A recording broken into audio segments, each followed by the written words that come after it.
नमस्कार, मैं मृदुला श्रीवास्तव सी न्यूज भारत में आपका स्वागत करती हूं। वक्त हो गया है न्यूज बुलेटिन का।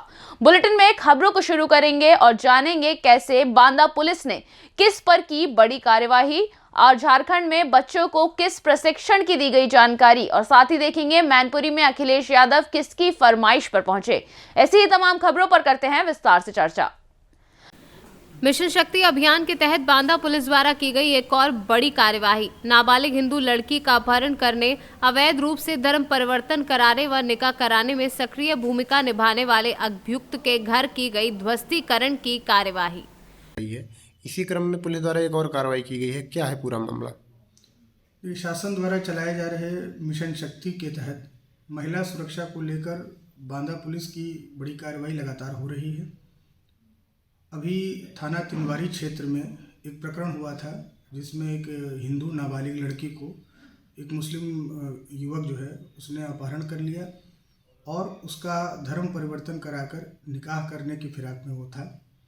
तत्काल इस सूचना पर पुलिस एक्टिवेट हुई और हम लोगों ने टीमों को लगाकर उस लड़की को सकुशल और अभियुक्त दोनों को बरामद किया। हम लोगों ने इसमें हम लोगों ने ह्यूमन ट्रैफिकिंग की धारा, पॉक्सो की धारा, इसके अलावा विधि विरुद्ध धर्म संघ परिवर्तन की धाराओं को बढ़ाया है। उसके तहत इसमें कार्रवाई हो रही है। इसके अलावा जो अभियुक्त को मुख्य रूप से षड्यंत्र का हिस्सा था, जो अभियुक्त को शेल्टर दिया था और इस पूरे षड्यंत्र में जिसने एक्टिव रोल अदा किया था, अभियुक्त शब्बीर, उसके घर पे जो अवैध निर्माण हुआ था उसको आज ढहा दिया गया है। इससे आगे भी इस मामले में कठोर कार्रवाई की जाएगी। पर्सनली हम लोग द्वारा मॉनिटर किया जाएगा और ऐसे प्रकरण आगे न हो, इसके लिए एक उदाहरणात्मक कार्रवाई की जा रही है और इस तरह की जो भी प्रकरण होंगे तो कठोरतम कार्रवाई हम लोग करेंगे ताकि समाज में ऐसे व्यक्तियों के विरुद्ध जो महिला संबंधी अपराध करते हैं उनमें कानून का भय व्याप्त हो। सर, ये मिशन शक्ति अभियान के तहत महिला संबंधी अपराधों के अभियुक्तों पर बांदा पुलिस द्वारा बड़ी कार्रवाई। बांदा से सी न्यूज संवाददाता कासिद अली सिद्दीकी की रिपोर्ट। एनडीआरएफ देवघर की एक टीम इन दिनों पाकुड़ जिले के दौरे पर है। पाकुड़ जिले के सभी हाई स्कूल में छात्रों को प्रशिक्षण दिया जाएगा। इस टीम अभियान के माध्यम से आम जनता को आपदा की स्थिति में बचाव एवं राहत कार्यों के प्रति जागरूक किया जा रहा है और इसी क्रम में यह टीम सोमवार को राज +2 हाई स्कूल में पहुंची, जहां स्कूली नवम एवं दशम वर्ग बच्चों एवं राजस्व कर्मचारियों को आपदा प्रबंधन का प्रशिक्षण दिया गया। इस बीच पाकुड़ के राज +2 हाई स्कूल की 9वीं बटालियन 5 सदस्यीय टीम सोमवार पहुंची और स्कूल के सभागार में आपदा व राहत कार्यों का डेमो दिया और स्कूली बच्चों समेत आम लोगों को जागरूक किया। जो आए हुए हैं, आपदा से दुर्घटना घटता है, किसी भी तरह का हादसा हो, उससे बचाने के लिए क्या क्या उपचार किया जाता है, प्राथमिक चिकित्सा में हॉस्पिटल से पहले फ्री ट्रीटमेंट, वो जानकारी देने के लिए हम लोग आए हुए हैं। हमारा टीम में है 5 आदमी, ठीक है ना। हम लोग देवघर से आए हुए हैं, हमारा हेड क्वार्टर हुआ पटना, ठीक है। उसके बाद हम लोग कल ही आए थे, लेकिन हम लोग को टाइम का अभाव हुआ इसलिए कल नहीं ढूंढ पाए। कल तो संडे था, आज हम लोग पहुँचे टाइम से। हो सकता है यहाँ पर विद्यालय के टाइम कम हो या किस चीज़ के बारे में जानकारी दी गई सर? जैसे कि अगर यदि पहले तो होता था, दुर्घटना होता था रोड एक्सीडेंट वगैरह में, प्रत्येक साल 80 से 90 हज़ार आदमी डेथ कर जाता था। उससे बचाव के लिए हम लोग जब से खड़ी हुई है एनडीआरएफ, तब से मृत्यु दर में कमी आ गया है कि जहाँ जहाँ होता है रोड एक्सीडेंट वगैरह, उससे लोगों को बताना, ट्रीटमेंट के बारे में बताना। तो उससे होता है कि जितना जागरूकता फैलेगा उतना ज़्यादा आप लोग का ये होगा कि लोग जागरूकता होने से एक आदमी अगर यदि परिवार में हो जाएगा तो 10 आदमी को बचा सकता है। क्योंकि अगर ब्लड लॉस से ज़्यादा से ज़्यादा डेथ होता है, अगर ब्लड कंट्रोल कर लिया तो मृत्यु दर में कमी आ जाता है। क्योंकि अभी उसके बाद बाढ़ आ रहा है, प्रत्येक साल बाढ़ आ रहा है, प्रत्येक साल बिहार में, झारखंड में। उसके बाद उड़ीसा वगैरह में चक्रवात का कई बार हो रहा है, उससे भी बचाव करने के लिए हम लोग तत्पर रहता है, हर समय पहुंचते हैं। धन्यवाद सर। क्या नाम है सर आपका?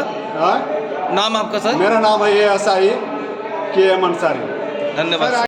झारखंड से सी न्यूज संवाददाता अभिषेक तिवारी की रिपोर्ट। पाकुड़ जिला के अमड़ापाड़ा प्रखंड क्षेत्र में Pachuwara north coal block BGR coal company द्वारा जिला प्रशासन के सहयोग से +2 विद्यालय मैदान में मेडिकल कैंप का आयोजन किया गया। कार्यक्रम का बतौर मुख्य अतिथि राजमहल लोकसभा के जेएम सांसद विजय मौजूद रहे और इनके अलावा उपायुक्त वरुण रंजन, अन्य जिला प्रशासन कोल कंपनी के अधिकारी भी मौजूद रहे। मुख्य अतिथि सांसद विजय हासंदा, उपायुक्त वरुण रंजन एवं अन्य अधिकारियों ने दीप प्रज्वलित कर कार्यक्रम की शुरुआत की।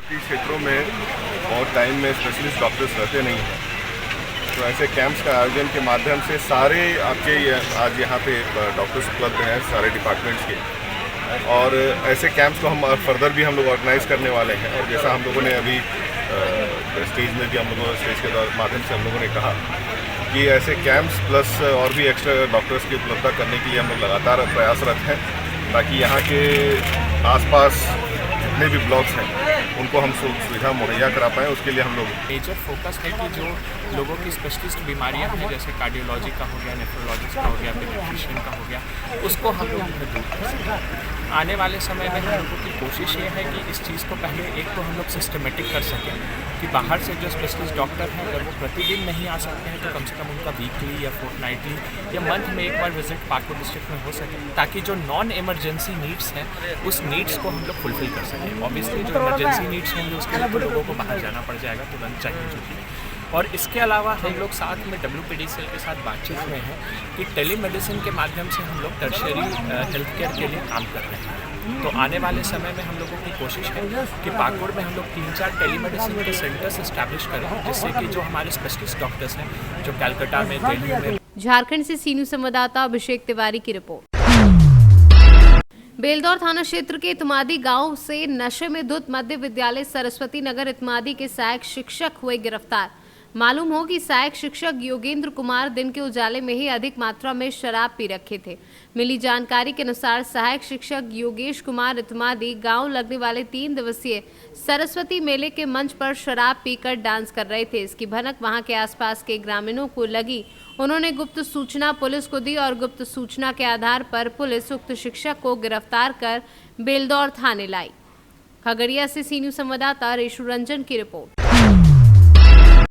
समाजवादी पार्टी के राष्ट्रीय अध्यक्ष अखिलेश यादव पहुंचे करहल। बच्ची आराध्या के जन्मदिन की पार्टी पर पहुंचे थे अखिलेश यादव।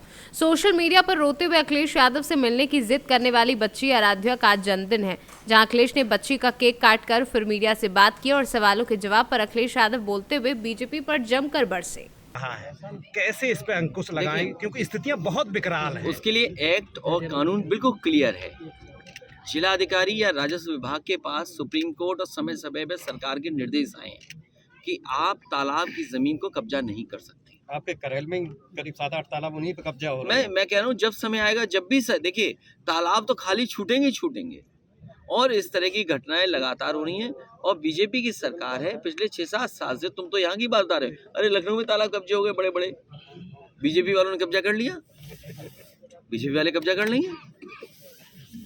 तो डीएम सो रहे हैं या अधिकारी सो रहे हैं, उनको कार्रवाई करनी चाहिए। जिस समय हुआ है उस समय अधिकारी क्यों नहीं कार्रवाई हो रही उन पर? भाई यूपी में पैसा इन्वेस्ट हुआ, अधिकारी जेल चले गए। LIC SBI का दिखाई दे रहा है पैसा डूब गया, ये कब जेल जाएंगे अधिकारी? क्योंकि सरकार उनके नहीं जाएंगे अधिकारी जेल। अध्यक्ष जी, एक आखिरी सवाल। 9 राज्यों में बहुत जल्दी विधानसभा के चुनाव हैं। देखा जा रहा है कि महाराष्ट्र में दोनों जुगलबंदी यानी कि देश के प्रधानमंत्री और अमित शाह, अगर छोटा भी गली का उद्घाटन होता है तो पहुंच जाते हैं। क्या भविष्य दिख रहा है कि अब अंधकार में है? देखिए, चुनाव लड़ने का हर पार्टी का अपना तरीका है। उन्हें काम नहीं करना है, केवल चुनाव लड़ना है तो लड़ रहे हैं। अगर काम करना होता तो आपको मैनपुरी में, फिरोजाबाद में, आसपास के जिले में कोई बड़ा काम दिखाई देता। तो जब काम ही नहीं करना, चुनाव लड़ना है और गुमराह करना है जनता को। आप बताइए, आय दोगुनी की बात हुई थी, गेहूं और धान निकल गया, बताइए क्या हुई आय दोगुनी? यही मंडी बननी थी 100 एकड़ में, क्यों मंडी नहीं बनी? बिजली का बिल कितना देना पड़ रहा है आपको? सिलेंडर कितना महंगा हो गया आपका? खाद मिली नहीं, DAP मिली नहीं, कितना महंगा हो गया आपका? तो इन सवालों का जवाब ही नहीं उनके पास। और फिर नौकरी और रोजगार का सवाल था। बताओ नौकरी कैसे मिलेगी जब कोई कारखाना नहीं लगेगा, सरकार कोई अच्छा काम नहीं करेगी, नौकरी कहाँ से मिल जाएगी? क्या दुनिया से मुकाबला करोगे आप? कोई चीज़ नहीं बना रहे हो, हर चीज़ आप चीन से मंगा ले रहे हो।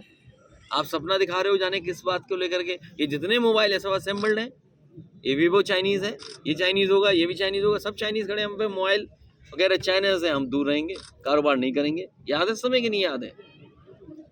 हलवा अभी अखबार में निकला है चीन ने कितने पॉइंट कब्जा कर लिया हमारे। आप सवाल ही नहीं पूछ सकते उस पर, कोई जवाब ही नहीं आएगा सरकार का। बजट के लिए हलवा बट गया है, 1 तारीख को बजट आने वाला है। तो क्या है, लेकिन महंगाई क्या कम हो जाएगी? नौकरी थोड़ी मिल जाएगी इस एक बजट से। नौकरी तब मिलती है अगर इन्होंने पहला बजट अच्छा रखा होता, पहले दिन से आज तक अगर तैयारी की होती तो शायद आज नौकरी रोजगार मिलती। मैनपुरी से सीनियर संवाददाता यूनिस खान की रिपोर्ट। बुलंदशहर में अनजान मुसाफिरों को लिफ्ट देकर उनका कीमती सामान चुराने वाले गिरोह का पुलिस ने पर्दाफाश किया है। दुबई के रहने वाले असलम ने 1 सप्ताह पूर्व हुई घटना पर मुकदमा दर्ज कराया था। 1 सप्ताह पूर्व असलम को अपनी कार में लिफ्ट देकर अभियुक्तों को शिकार बनाया था। चोरी के गहनों के अलावा 2 कार सहित 6 अभियुक्तों को दुबई पुलिस ने गिरफ्तार किया। वहीं पकड़े गए अभियुक्तों में 3 महिलाएं भी शामिल हैं। दिनांक 29 जनवरी 2023 को थाना डिबई द्वारा एक टप्पेबाजी के गिरोह को गिरफ्तार किया गया। इस गिरोह में 6 सदस्य शामिल थे, जिनमें से 3 महिलाएं हैं। इस गिरोह द्वारा इन घटनाओं में प्रयुक्त 2 वाहनों को भी बरामद किया गया। उनमें से एक है टाटा सीमो और एक है इको गाड़ी। इस घटना में जो आभूषण चुराए गए थे इस गिरोह द्वारा, वह भी थाना पुलिस द्वारा बरामद कर लिए गए हैं। ये गिरोह राहगीरों को टारगेट करता था जो सवारी का इंतजार कर रहे होते थे और मौका पाते ही उनके आभूषण चुरा के उनको गाड़ी से उतार के वो फरार हो जाते थे। इसमें मुकदमा पंजीकृत कर लिया गया है ताकि तथा आगे की विधिक कार्रवाई की जा रही है। बुलंदशहर से सीनियर संवाददाता नितिन सिंह राजपूत की रिपोर्ट।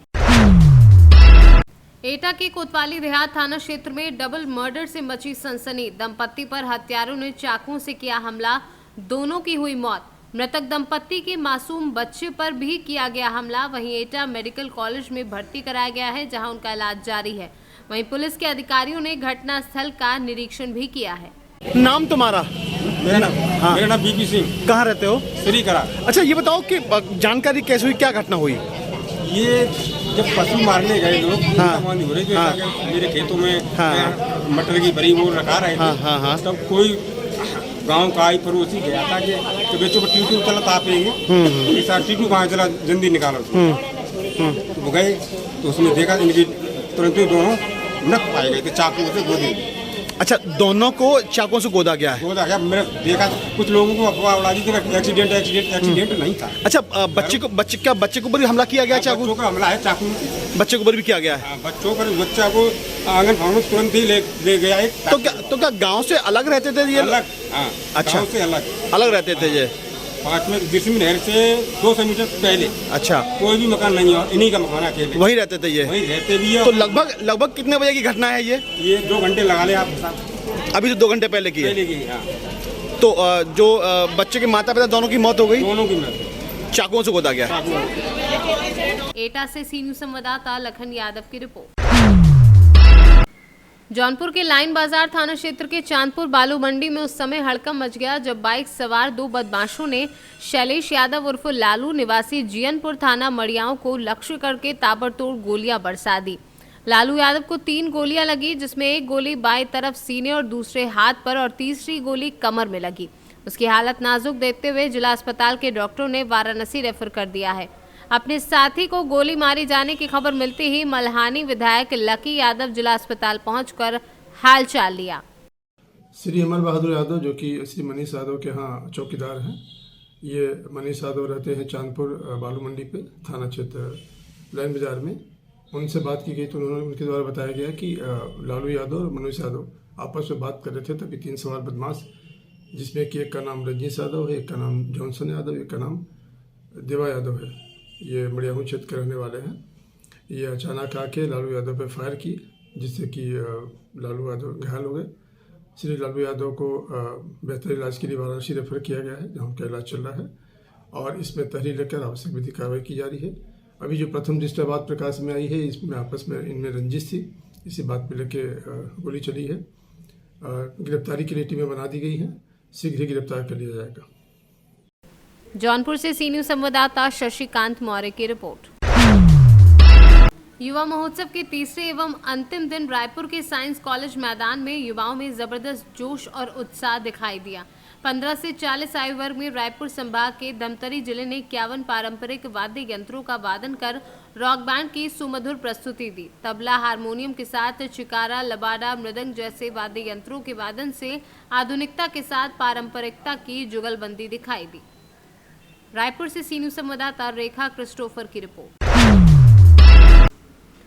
भारतीय जनता पार्टी के जिलाध्यक्ष गोविंद माधव के निर्देशन में बडरपुर मंडल के बूथों पर प्रधानमंत्री नरेंद्र मोदी के मन की बात कार्यक्रम का लाइव प्रसारण सुबह 11 बजे से आयोजित हुआ।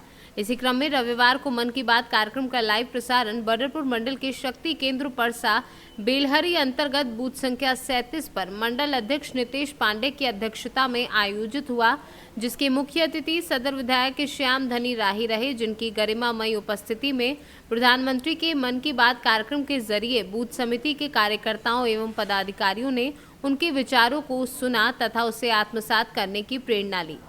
सिद्धार्थनगर से सी न्यूज़ संवाददाता धर्मेंद्र कुमार की रिपोर्ट। फिलहाल के लिए इस न्यूज बुलेटिन में बस इतना ही। देश और दुनिया की तमाम खबरों को जानने के लिए देखते रहिए सी न्यूज़ भारत। हर खबर आपके साथ, आपके हाथ।